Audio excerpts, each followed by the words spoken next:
And welcome. Baruch atah Adonai Eloheinu melech haolam asher kitshanu b'mitzvotav v'tzivanu la'asok b'divrei Torah. Amen.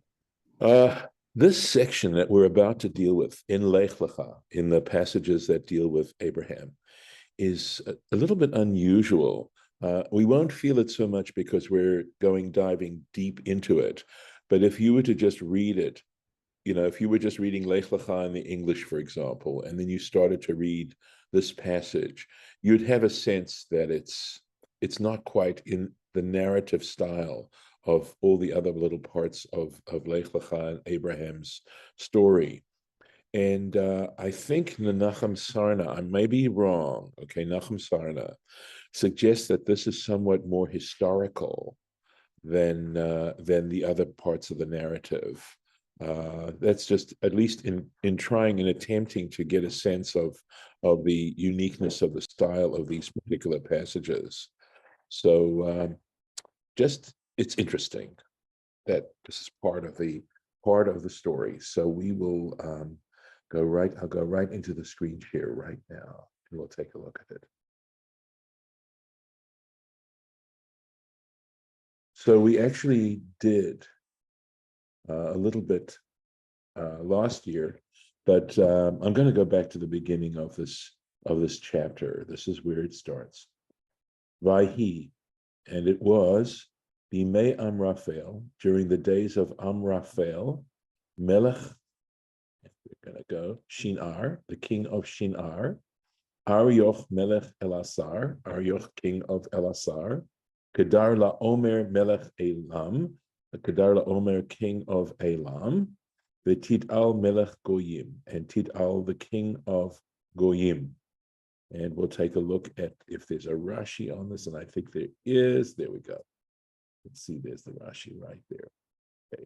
Amraphel. So Amraphel, Rashi tells us that the tradition is that Amraphel is Nimrod. It's the same as Nimrod, who we read back in Parshat Bereshit.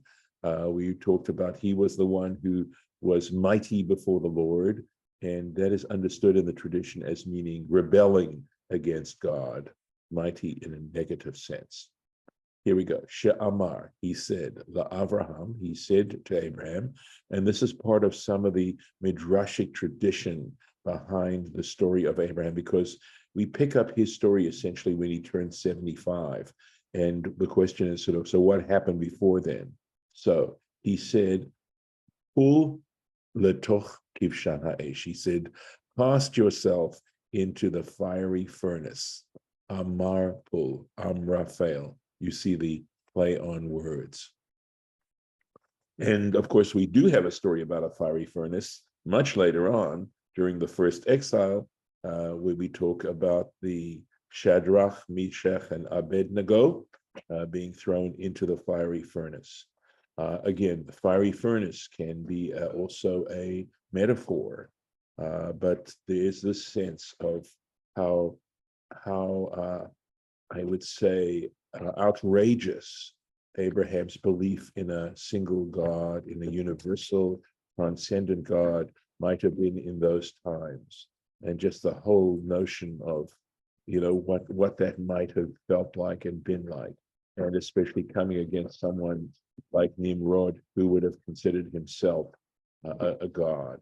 So Amraphel, according to tradition, is Nimrod. Going on.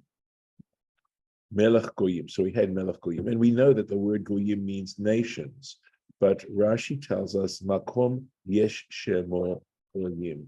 He says it's simply the name of a place that is called Goyim.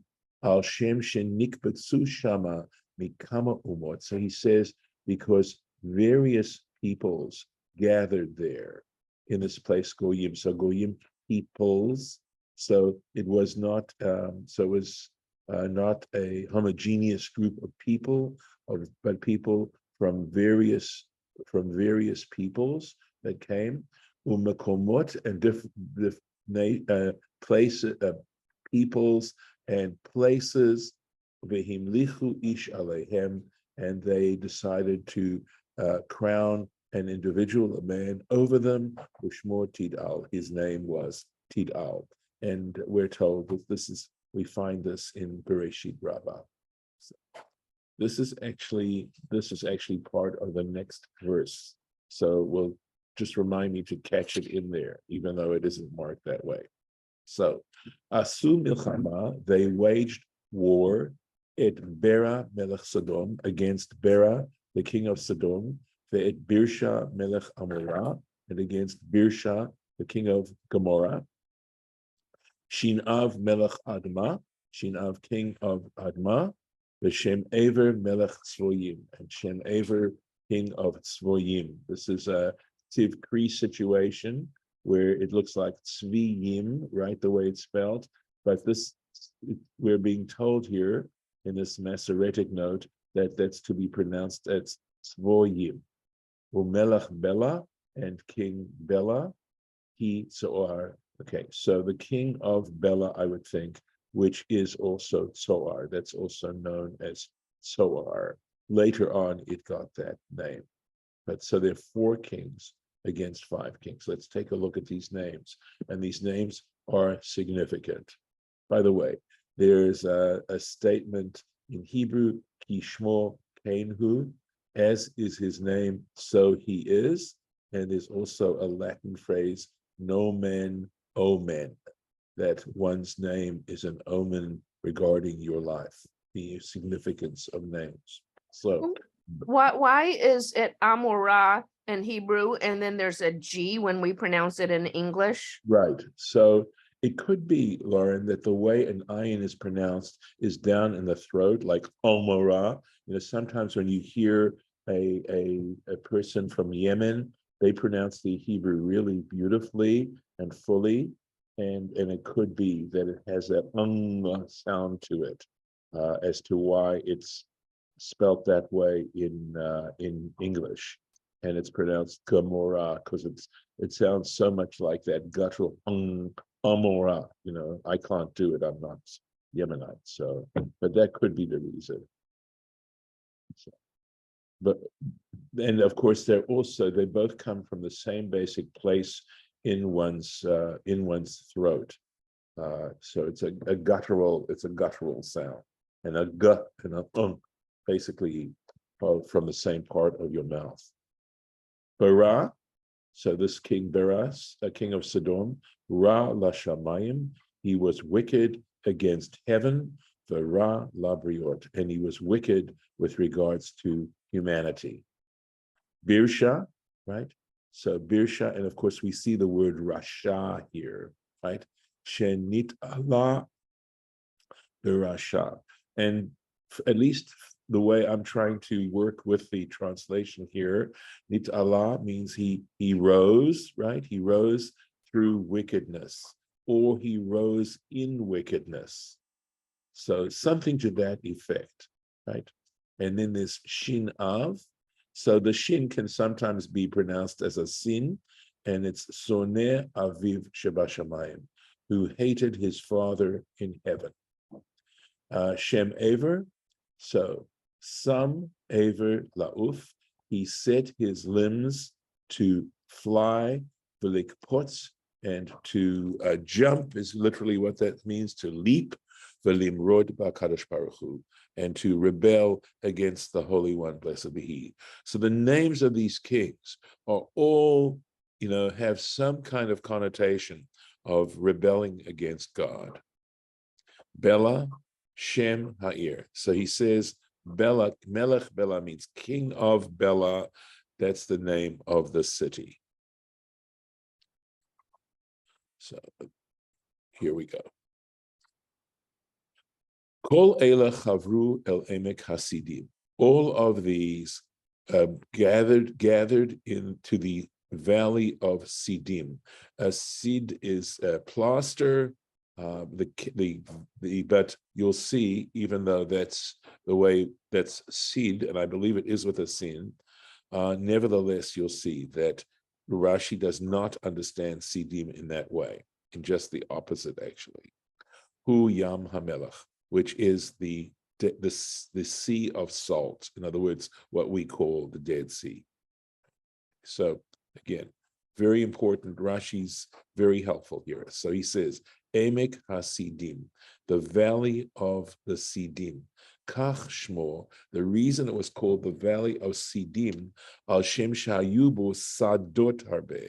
So the word Sadeh means a field. So he says there were many fields in this particular valley. It does make sense, right?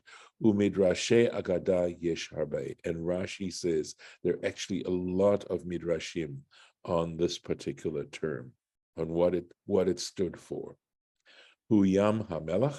This is the same as the salt, the Dead Sea. La'achar Zman, just only later on. It's called that, but it doesn't mean it was the Dead Sea at that time. He says later on, Nimshach Hayam Latochol.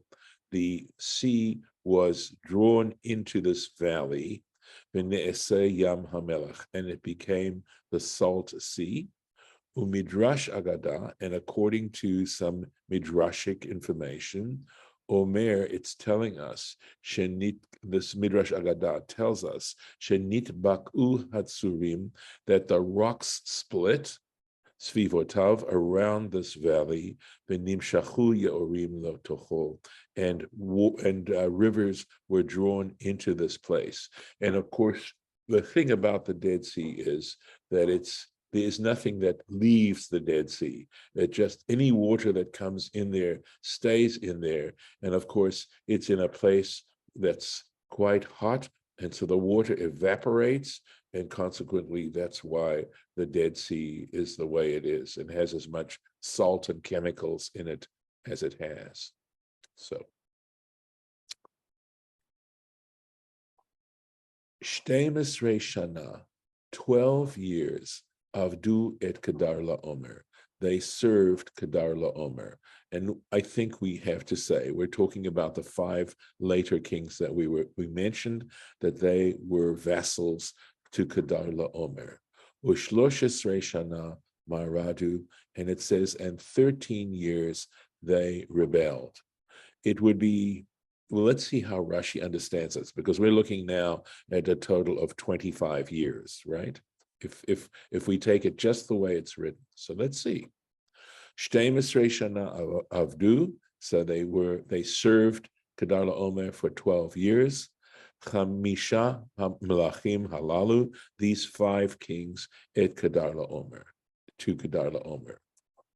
And then okay, we'll go. He doesn't go on about the 13 years, so we'll keep going. Uva Arba Esrei Shana, and in the 14th year, Ba Kedar LaOmer, Kedar LaOmer came, V'hamalachim Asher Ito, and the kings who were with him, so the 3 other kings, Vayaku et Rephaim, and they smote the Rephaim, Ba'ashtarot Karnaim, in Ashtarot Karnaim, and the Rephaim, remember, were giants. We have a reference to them elsewhere.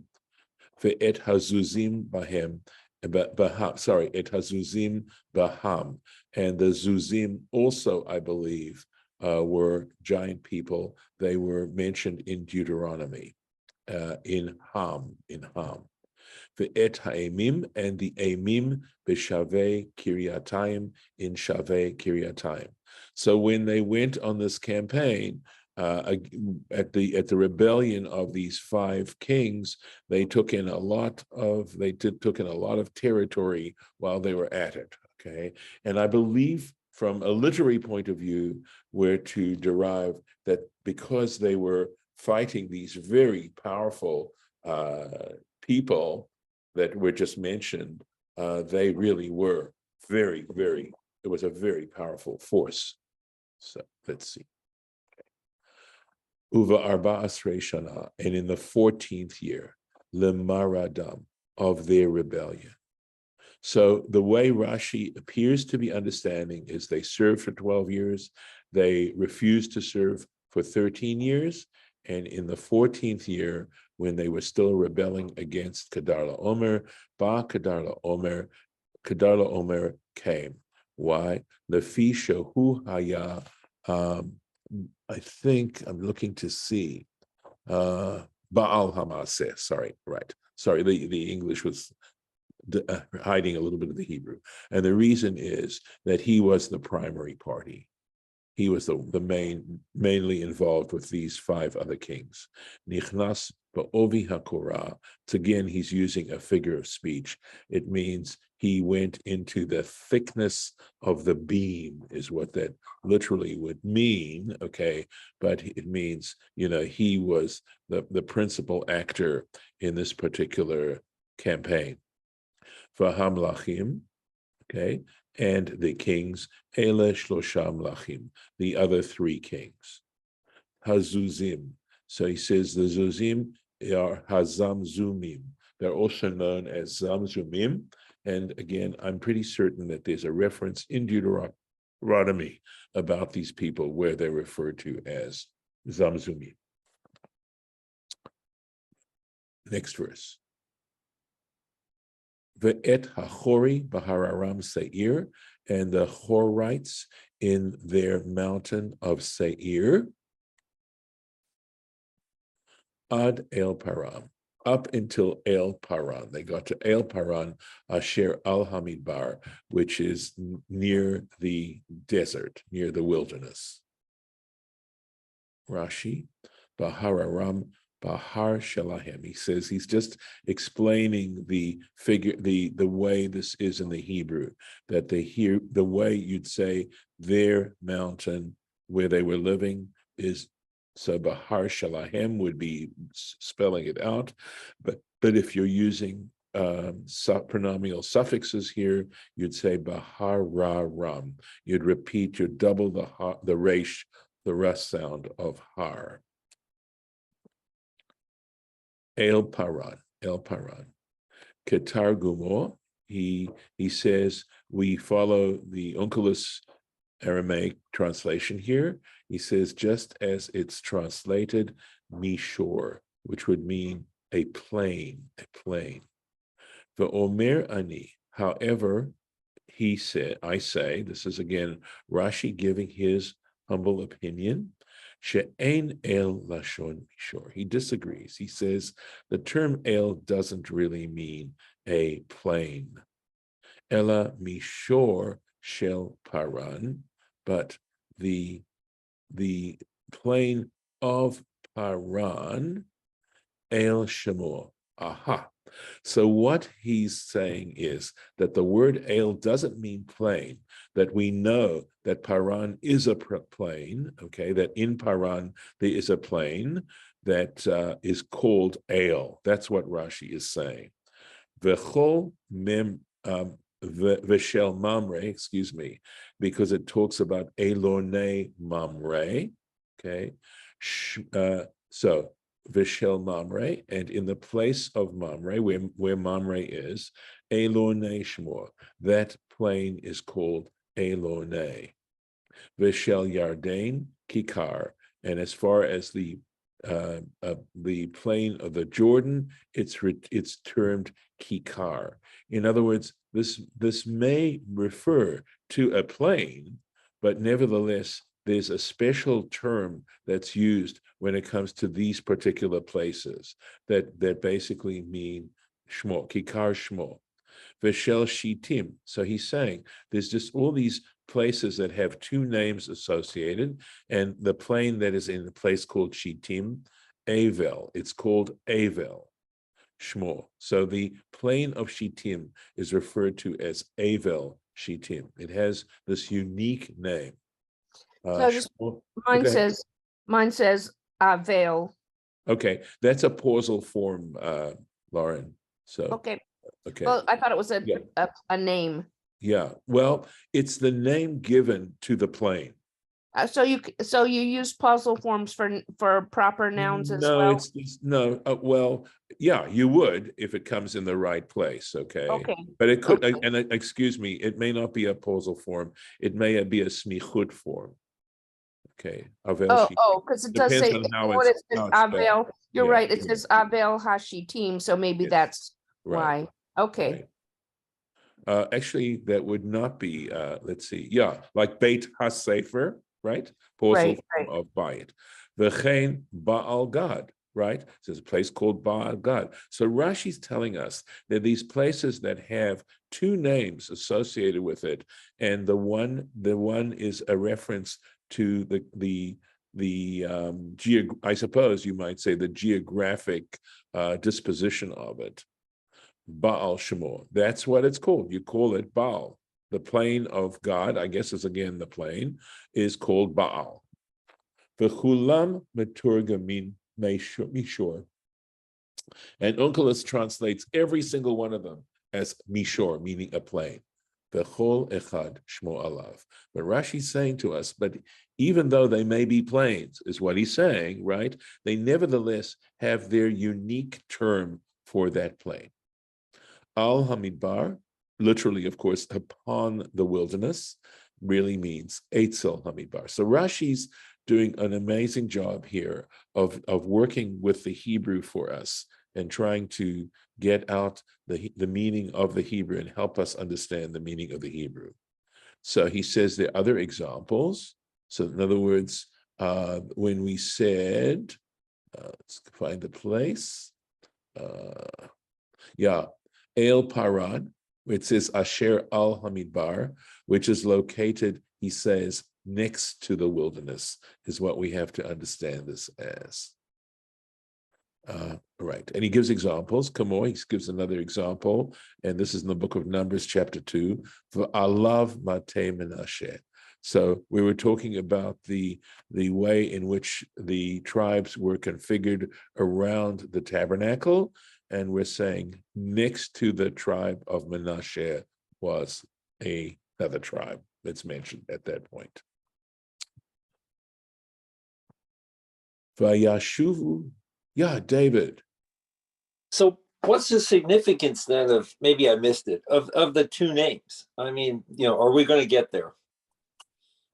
I am not aware of anything more that Rashi is going to tell us, other than to understand that I think what he's trying to do is explain that these place names, okay, that are double, there's something unusual about calling a place by two names, all right? And that particular place, even because it's in a plain, let's say, that the plain where it's located is given a unique name. And I think that's as much as I, at least at this point, that I can get out of it without going any further, as to, is there any other greater significance as to these particular names? Okay. I'm just, I know that the word El, like El Paran, has something to do with strength, okay? So, fortification, possibly, something like that. But Rashi's saying these were on open areas. Could be, I mean, what you're doing is you're giving me an opportunity to meditate a little bit more about this. If you've been to Israel, what do you notice about most Arab towns and Arab villages? You'll notice that they're built on the side of a hill. And they're built that way for strategic purposes. And if, in fact, these towns were built on plains, and you realize, of course, that I am speculating 100% here, or 95%, that there was some sense in which they had to be fortified because they would have been exposed in a way that they wouldn't have been had they been on the side of a mountain. So I don't know. You will notice that about Arab villages. There many of them are built on the side of a hill. For defense purposes. Okay, precisely. Yeah, okay, Precisely. That makes sense. Yeah, okay. Well, I'm grateful for that. All right, let's go on. Just checking out. Okay, good. Just making sure we're together here. Vayashuvu. Okay, so they came back. Vayavohu, and they came to El Ein Mishpat. They came to Ein Mishpat. Very often, Ein would refer to a well of some kind, right? Mishpat, we know, means justice, but it's the name of a place. I Kadesh. It also has the name of Kadesh. So we know that these various places, or at least in this particular case, that sometimes they have that more than one name. Vayaku, and they smote, they beat, it kol sedei ha'amaleki, the entire field of the Amalekites, v'gam et ha'emori, the Amorites, hayoshev b'chatzatzon Tamar. Again, another double name, right? The Amorites who dwelt at Chatzatzon Tamar. Take a look at the Rashi. Ein mishpat hu kadesh. So he says, this place, Ein Mishpat, the well of judgment, which is also known as Kadesh, Al Shem Ha'atid. He says, we're being told this name with reference to some future occurrence that was going to happen there. And we're going to find out what that future occurrence was. Sha'atidin Moshe va'Aharon lehishafet sham.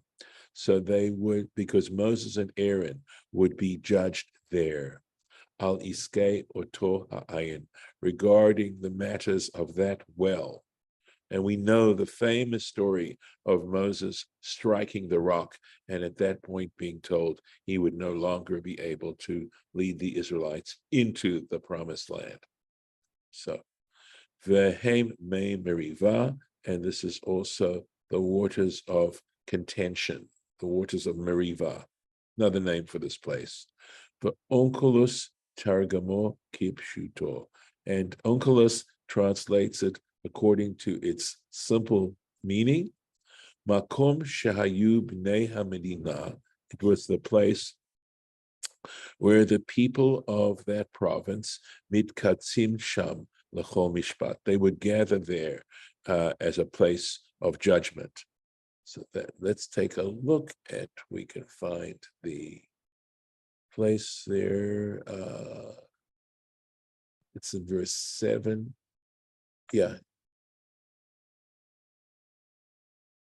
Yeah, here we go. Va'atu lemeishar. Look at that. Again, always this word meishar, right? They came to the plain of Pilug Dina. Right, this is the name of it. Pilug Dina. I'm going to say, well, Dina certainly sounds like judgment, like the rendering of judgment. And he says, so apparently, Kadesh is known as Rekam in Aramaic. That's how they identified it. Let's find the next page.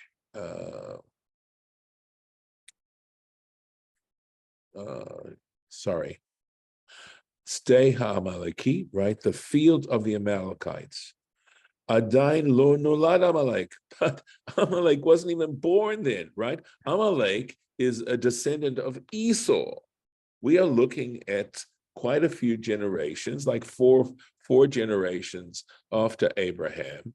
Or 3 generations after Abraham, and so who's Amalek? Amalek, as I said, is one of the children of Esau. So he says, "Adain lo nolad Amalek." Amalek hadn't been born yet. V'nikra al shem ha'atid, and we're given this term "steha Amaleki" because of a future reference. And again, I would suggest that this is going to support our overall approach to the study of Torah as being literary. It's a literary approach to the study of Torah. Chatzatzon Tamar, right? Chatzatzon Tamar. Hu Ein Gedi. So this place, Chatzatzon Tamar, is Ein Gedi, the spring of Gedi. Mikra Malay, and let's take a look. So Mikra Malay usually means that it's, I believe, Lauren, correct me, that it's spelled out in full. Let me take a look. Yeah, it just says explicit, but that's the same thing. It's spelled out. Chatzatzon Tamar. Yeah. Okay. Chronicles 20. Yes, he says, there it is.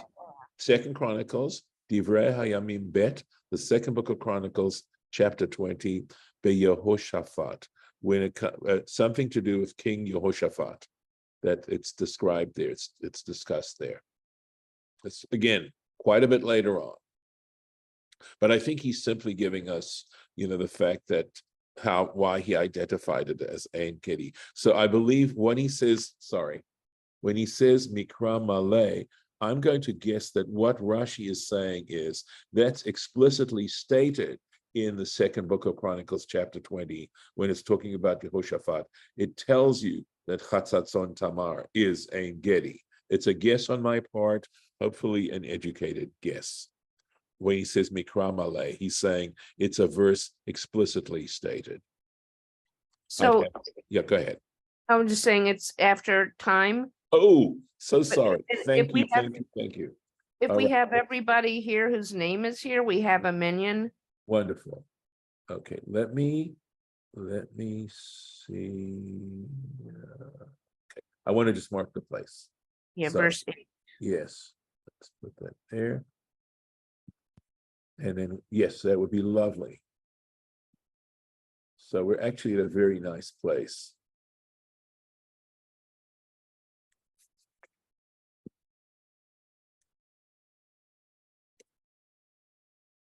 So I just made the marking. I'm going to stop the share and stop